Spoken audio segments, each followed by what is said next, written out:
tuning in to Ag PhD. I'm Brian Hefty. And I'm Darren Hefty. Thanks for joining us today. You know, one of the big debates on our farm every year is when we get the soil test results, what should we do with them? Well, what are we going to do? How are we going to build soils up in certain areas of fields and other fields? Where can we cut back? Well, one of the big discussions this year has been around phosphorus. We're going to talk about comparing a couple of the different phosphorus measurements on a soil test. We're also going to talk about winter chemical storage. And for that matter, we'll talk fertilizer, we'll talk seed, storing everything through the wintertime. What should you be doing on your farm? And which products do you want to store and which ones do you not want on the farm? Well, I don't want to store herbicides, Brian. I want to use them to stop our weed of the week. We'll show you how to stop this tough weed later in the show. But first, here's our farm basics. Farm Basics is brought to you by the Liberty Link trait and Liberty herbicide from Bayer. The most reliable weed management solution, Liberty Link and Liberty herbicide are the link to efficient row crop production and sustainable weed management.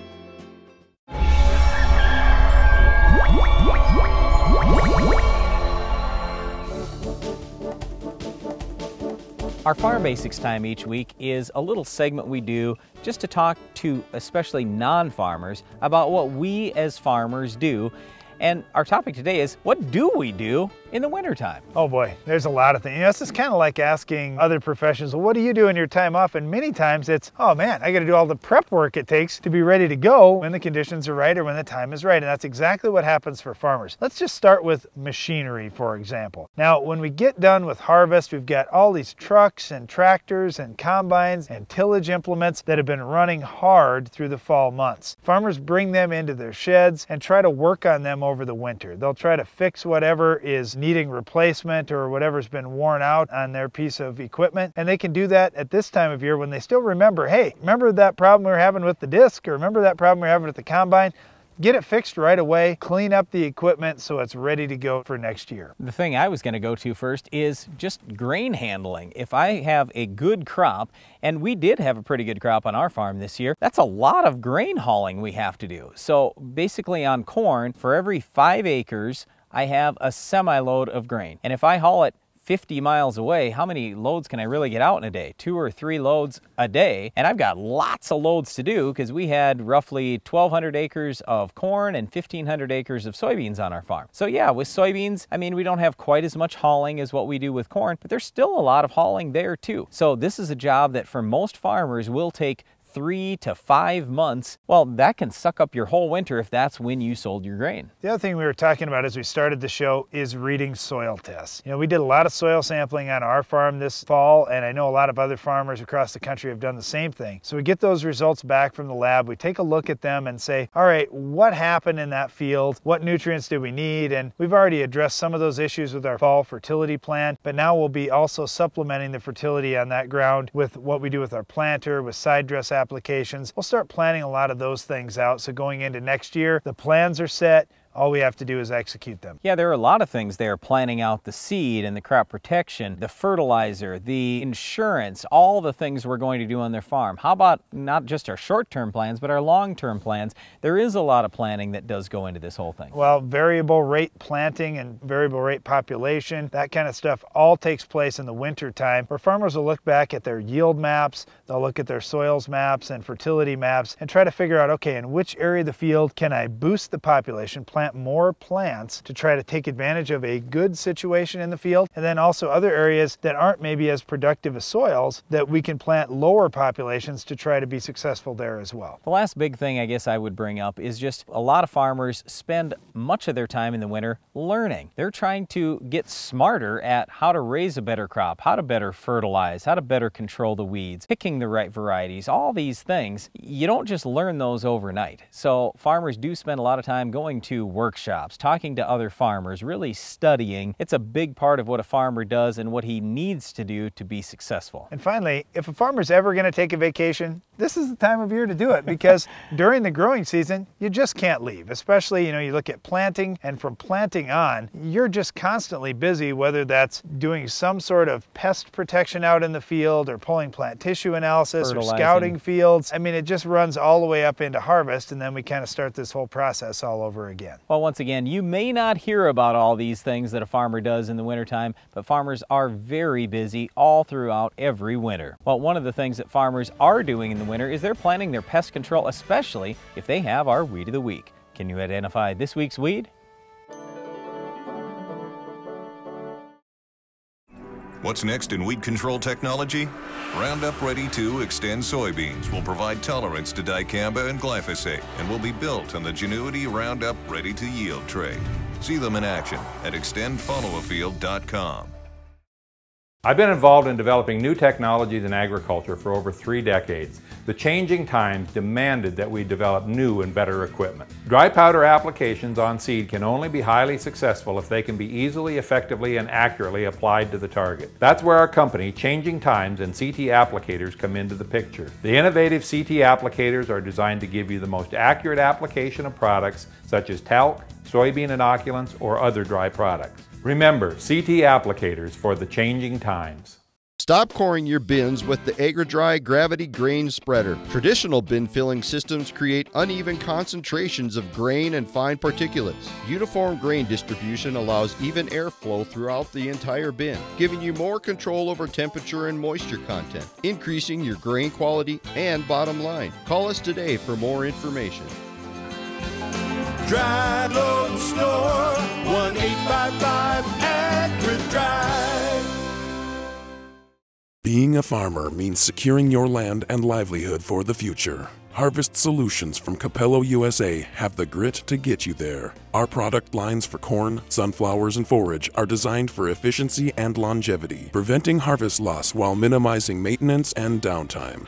To do everything you can to advance your farmland to the next generation, call us at 855-CAPELLO or visit us at capellousa.com. Capello USA, Italian craftsmanship, American grit.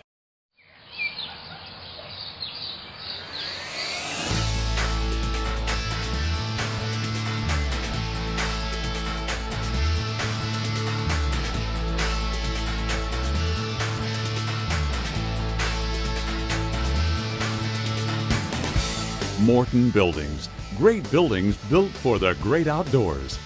Contact us today to take advantage of discount pricing during our annual Building Value Day sale. A proven herbicide for decades, dicamba can provide burn-down residual control of tough and resistant weeds for up to 14 days. That's another reason why farmers will use dicamba for years to come. Brought to you by Roundup Ready Plus Weed Management Solutions. When you take a look at your soil tests, it may seem like a foreign language to you initially, but we want to get you speaking that soil test language. So our next topic is phosphorus tests, Bray versus Olsen. Well, there are a lot of different phosphorus tests being used by labs across our country. Probably the most common two are the Bray tests and the Olsen tests. That's why we're talking about them. But there are some other ones out there too. I guess we just have to see those get proven over the years. Like Bray and Olsen have proven to be fairly reliable in certain situations. Here's my example. Soil pH. If you have a very high soil pH, the Olsen tests are a little bit more accurate with how much phosphorus will come available this year. If you have acid soils or pH is lower than 7, the Bray tests tend to be a little bit more accurate. What we're looking at with the Bray tests, there are two of them. There's a weak Bray and a strong Bray. The weak Bray is also known as the P1, and the strong Bray is known as P2. The P1 test, or the weak Bray, will tell us how much phosphorus is available for this year's crop. The P2 is the total phosphorus. That's both the available and what's left in reserve in the soil that's not available for this year's crop. What we're really looking for here with that weak Bray versus strong Bray is if there's a big gap. In other words, if let's say that P2 or strong Bray is showing 100 parts per million and the weak Bray is showing 3 parts per million, that tells you that almost all your soil phosphorus is tied up. We've got a serious problem out there. Chances are it's a pH issue, but you just have to know, hey, maybe I need to do something else to my soil rather than just throw a whole bunch more phosphorus out there because I do have a problem. Well, you're just going to end up with more phosphorus tie-up until you get to the source of that issue. And what many guys will do is just say, well, I just have to feed my crop, so I'm going to put it in furrow or I'm going to put it in a band so it's relatively close to the row so I can try to avoid any more tie-up. That's fine to get by for a year, and if you're on rented ground with a 1-year contract, I get it. But long term, on ground that you own or are going to be farming for a long time, you've got to start looking at what is the cause of that phosphorus tie up in my soils and start addressing it. Because like you were saying, Brian, just to your example, if you've got a whole bunch of P2 phosphorus out there, why not try to see if you can release that phosphorus over time and get a bunch of phosphorus that you've already paid for, that's already out in the field, to come available and come into your crop. Before you make a fertilizer recommendation for yourself on your farm, we just advise you take a look at how much your crop is actually going to remove. There is the free Ag PhD fertilizer removal app. You can plug in any crop that you've got and what your yield goal is, and it will tell you how much total phosphorus you need. Then you can take a look at either the Olsen test if you have higher pH soil above 7, or the weak Bray or P1 test if you have soil pH below 7, and then that'll tell you how many parts per million are available. Well, you've got to relate parts per million here to the pounds per acre we told you needed for your crop. So how do you make that adjustment? If you have a soil sample that is 6 inches deep, that is representing 2 million pounds in your field, because if I was to weigh out an acre 6 inches deep, it would weigh approximately 2 million pounds. All right, so to convert parts per million to pounds per acre, all you need to do in that 6-inch test is multiply times 2. So if my number came up as I have 15 parts per million, multiply times 2, I have 30 pounds per acre. All right, well, here's the other measurement that you don't normally think about in terms of telling me how much phosphorus is out in my soil: organic matter. Right. Why is that so important, and how much phosphorus is there? It's mineralization. And you already are well aware of, hey, my organic matter over a long period of time breaks down in my soil. Well, when it breaks down, it releases nutrients for free every year. So for each 1% of organic matter, I'm going to get approximately 4 to 7 pounds of phosphate out. So in other words, if I had 5% organic matter, let's just figure on the low side, the 4%, 5 times 4 is 20. I'd have about 20 pounds of phosphate coming available every year for free. And this is the part that I think a lot of people don't look at. They just look at what's my available phosphorus on the test and how many more pounds do I need to put. You know, this year especially, when dollars are going to be really tough to spend, especially on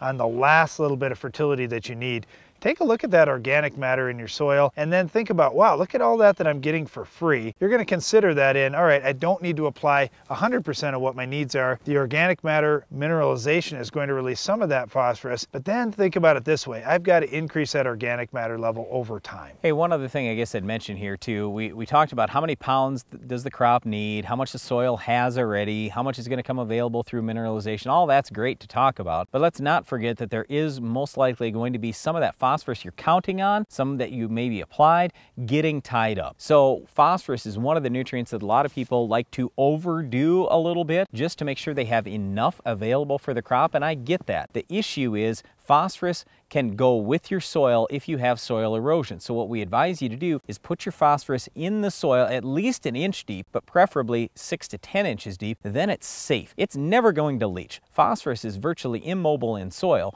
but if the soil erodes, like I say, and that phosphorus is on top of the soil, your phosphorus just left the field. So that's one risk. The other risk is tie-up. Either way, I've got to make sure that I have enough and I've protected my phosphorus. So a lot of people like preventing tie-up. They'll use a veil, for example. That works quite well. We've used that on our farm. We continue to use that on our farm. Agriculture liquid fertilizer, they have products. Pro-germinator, for example, right. It has a protected phosphorus source that's not going to get tied up. Right, so talk to your agronomist about ways you can protect your phosphorus, but all we're trying to say is you've got to have phosphorus to raise a good crop, and you need to understand how to read that Bray and that Olsen test. Well, one other thing you need to understand to raise a good crop is how to control our weed of the week. We'll show you how to stop this tough weed later in the show.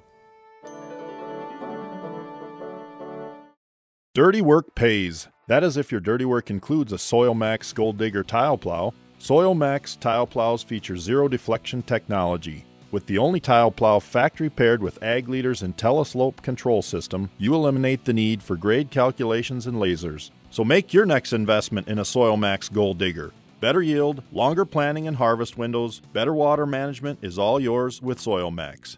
Visit soilmax.com. It's a humble idea. Use a biological process to turn a plant into a power source.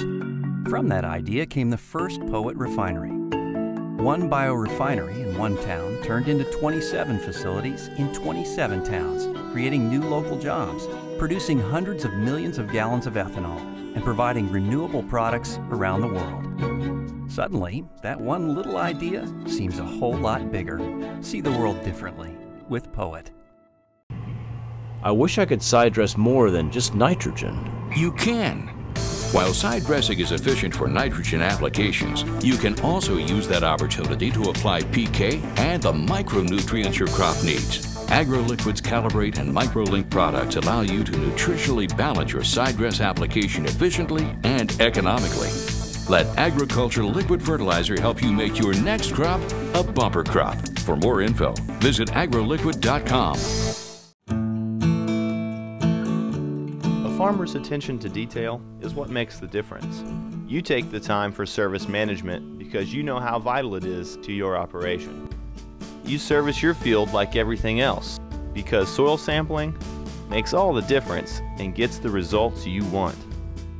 Download the app Soil Test Pro and start grid sampling today. Keep your farm growing strong. The more you test, the more you know. If you could see how nitrogen loss causes yield loss, you'd fix it.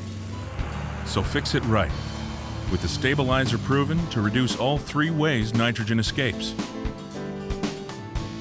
Nutrisphere N Nitrogen Fertilizer Manager. It keeps nitrogen in a more readily available form longer. With today's market and environment, it's a high priority to keep your nitrogen on track. To higher yield with Nutrisphere N.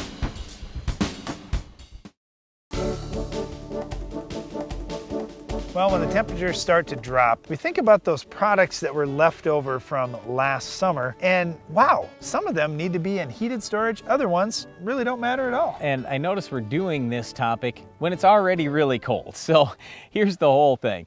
Chances are, recently you've been prepaying for products. Maybe you're going to take delivery early. The reason why we're talking about this today is it might still be winter when you get products on hand, whether it's fertilizer, crop protection products, or seed. So we just want to make sure that if you do get them on hand, you know the proper storage methods. Well, when you think about products that are dry, typically there's no issue at all. You can leave those out in cold storage or you can put them in heated storage. It doesn't really matter. We're mainly looking at the liquids here. Yeah, but even with the dries, we do have one big issue, and that is rodents. So even with seed, and we talk all the time about, yeah, we've got insecticide on there and we have fungicide and everything else, and a lot of people start thinking, well, those things must be really toxic. So if the mice start to get into stuff, they're gonna die. Well, guess what? Those things aren't very toxic at all. It's nice for us as humans that they're not very toxic, but the problem is if any rodents start getting into our seed corn or even some of these chemistry products that are dry, they're not going to die. So our advice to you is if you're bringing in dry product, number one, you store it on a pallet, but the other thing is you're going to have to control the rodents somehow. You need some cats or something. Now, if you need some cats, just ask Brian. You can pick some up from his farm. Yep, or if you're going to use some mouse bait or rat bait, you can do that.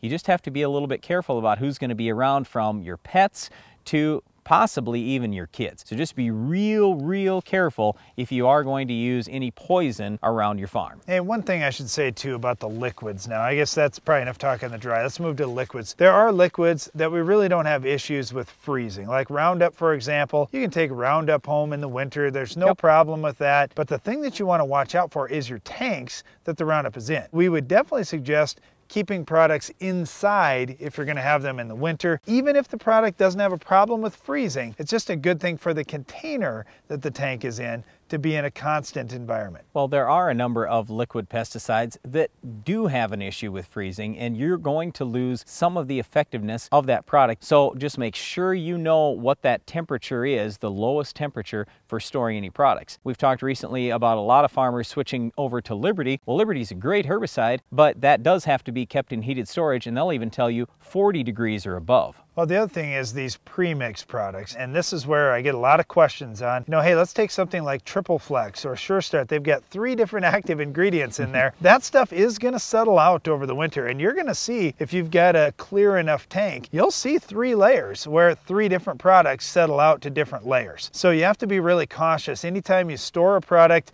for any length of time if you need to do some recirculation. So if you're going to take products like that or you have some leftover from last year, check with your Ag Chem retailer about what's the best way I can recirculate that product so it's consistent when I'm sending it out next spring. Okay, the last thing is fertilizer, liquid fertilizer. There are a lot of different products there. Many of them cannot be stored over the winter in cold storage. And here's really the big thing. When it gets to planting season and early spraying season, we really advise you, if you can, get the planter in the heated shop and get the sprayer in the heated shop overnight, because this is one of the biggest things we talk to farmers about every spring. Oh, I've got a problem with this and there's something wrong with the product. Well, yeah, what's wrong with it is it got too cold. Get the planter and the sprayer in the heated shop if at all possible. Well, one other thing I wish that a hard, cold freeze in the winter would just completely wipe out for us is our weed of the week. Unfortunately, it doesn't, so we'll show you how to control it in your fields coming up next. The Weed of the Week is sponsored by the Enlist Weed Control System from Dow AgroSciences, a new herbicide and trait system that will build on glyphosate. Farming isn't just in the land, it's in you.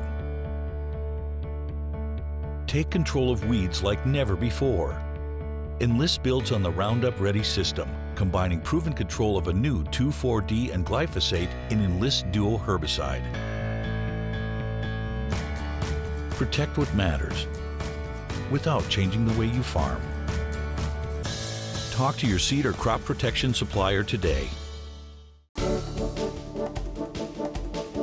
Our weed of the week is common milkweed, and I'll tell you what, over the last couple of years we've taken a lot of emails and calls from people who are concerned about monarch butterflies. And let me just tell you, here's the good news about common milkweed. If you want to raise common milkweed, as far as we know, it's not a primary noxious weed in any area, and the county or state you live in is not going to force you to control it. So the good thing is, if you want monarch butterflies, you can buy some ground, you can seed milkweed, and you can keep it out there if you want to, okay? So let's just get that out of the way right up front. And I'd say this too, Brian. In non-crop areas, I think milkweed has really grown over the last few years. I think the populations of milkweed, just noticing it throughout the countryside, in ditches, in fence lines, in tree belts, and CRP ground, there's more milkweed than I've seen in years. Yep, so if you want to raise common milkweed, you just go right ahead and do it, and then you can have plenty of monarch butterflies. For those of us who want to control it, that's what we're going to talk about today. All right, well, when you think about common milkweed control, it is a perennial weed, so it's tough to control that way. It's got rhizomes that run beneath the ground. So I'll give you a couple of tips. Number one, don't do tillage. Leave that root system intact. That way when you spray your herbicide selection, which is Roundup, that's the only one that I'm going to recommend today. Spray Roundup at a high rate. You have enough Roundup to translocate all through that root system and kill every shoot. You can wipe out milkweed in your field situation in just a matter of a year or two. Well, it does take a good strong rate though. That's the whole thing. If you don't have that high rate, you're not going to get enough product in there to completely kill every single growing point. So certainly out in shelter belts, let's say, or in ditches, a lot of people are just going to use 2,4-D, and you're going to have to unless you're going to kill the grass with Roundup. So you just go out there with 2,4-D. All you're going to do is ding it up, and it's going to come right back. That's why we, like Darren said earlier, are seeing more milkweed around, because how are you going to control it in grass? You're probably not. Well, the only other thing in grass is you could add Tordon to the mix. You could use something like Grazon, for example, that would have some ester and also some Tordon in the equation. That'd be your best bet. Otherwise, out in crop ground, I'd strongly recommend a stiff rate of Roundup for your burn down to wipe out common milkweed. Well, that's it for our Weed of the Week, common milkweed, but stay tuned. Iron Talk is coming up next. Iron Talk is brought to you by Case IH. The AFS Connect Farm Management System from Case IH connects you, and only you, to the information you need most from your equipment, from anywhere, at any time. AFS Connect, only from Case IH.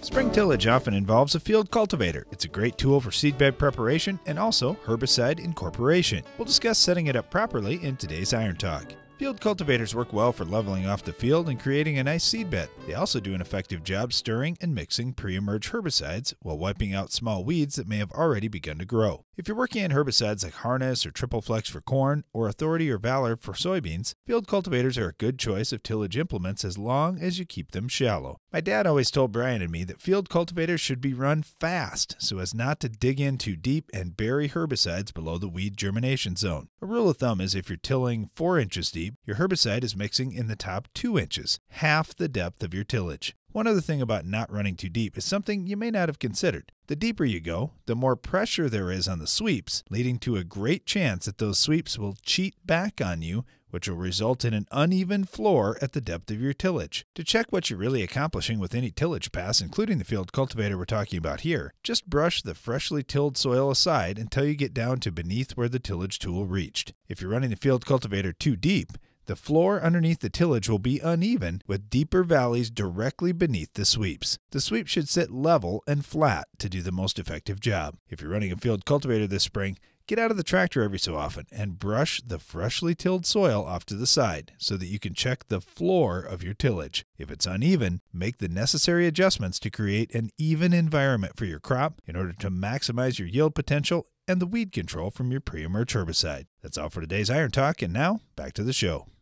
It's easy to stay busy on your farm over the winter, hauling grain, getting ready for next spring, or a host of other jobs that always seem pressing. However, if you want to make 2015 your best year ever, it's important to invest some of your time learning. I invite you to spend at least one day attending a free Ag PhD workshop. We have a new format, new information, and more tips to help you improve your yield and, most importantly, your profits. Go to agphd.com and register today.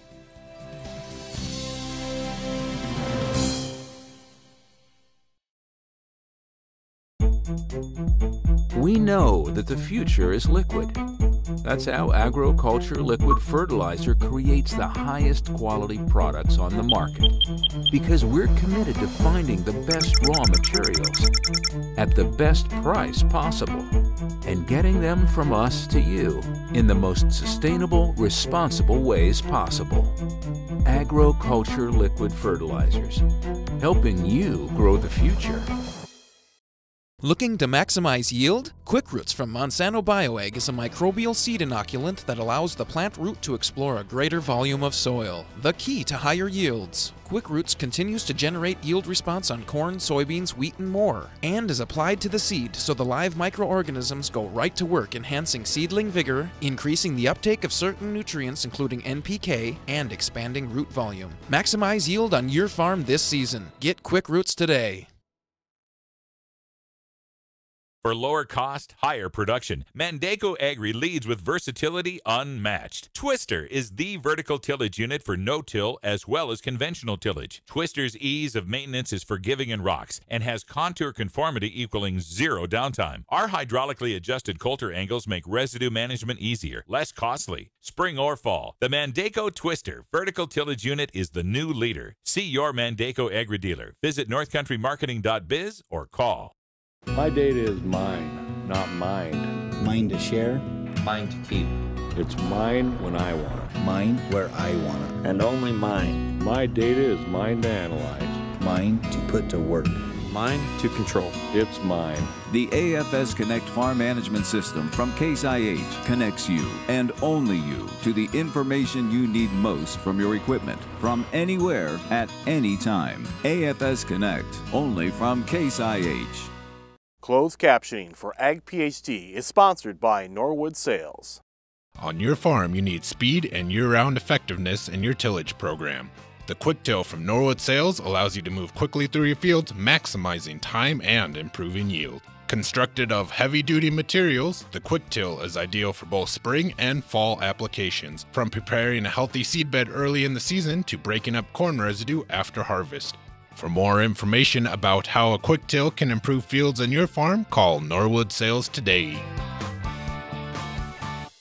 Well, that's our time for today, but if you're looking for more Ag PhD, we invite you to tune into the Ag PhD radio show. It's a live call-in show. You can call us any weekday at 2 p.m. Central. The show airs on Sirius XM Channel 80. If you'd like to call into the show with your comments or questions, it's 844-44-AG-PhD. And don't miss the next Ag PhD TV, where we'll show you another Weed of the Week, Farm Basics Iron Talk, and a whole lot more. I'm Darren Hefty. And I'm Brian Hefty. Thanks for watching Ag PhD. No one cares more for the environment than family farmers who plan to pass their land down to their children. These same farmers are working to double yields over the next 15 to 20 years to feed the growing world. To learn how they plan to do it, visit the Responsible Nutrient Management Foundation at rnmf.org.